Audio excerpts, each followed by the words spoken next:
तर जय श्री मित्रांनो, आज होता शनिवार होता आणि आलतो शाळेतनं घरी आलो. 12 वाजता घरी आलो. त्यानंतर आलो रानात, लगेच शेरडं घेऊन निघालो डोंगराकडं. तेवढ्यात मागणं सोनू काका गुरं घेऊन आलाच सगळी. तर वरती आलो, डोंगरात आलं.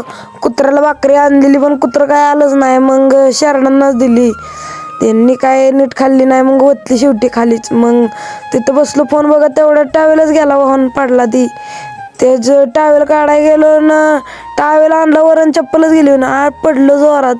कॅनेलमध्ये भिजलो सगळा. तर खाली आलो तर भांड्यानं शेरडांना खायला पाडत होता. त्यानंतर शेरडांना खायला बिला पाडलं आणि शेरडं तिथनं डायरेक्ट आली तर ह्या वड्यात आली. तर अडचण होती लय वड्यात.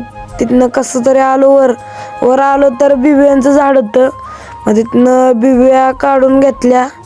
ही डोंगरातला रानमेवा. त्यानंतर आलो, ही बघा आमचं वासरू आहे. ती या वासराला गोंजार लावायची माया केली की लगेच जवळ येतं ती.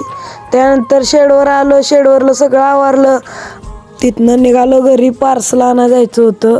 त्यामुळं घरी आलो, सगळं आवरलं आणि आलो संदेश हॉस्टेलपाशी. त्यांनी बोलावलं होतं, तिथं आलो.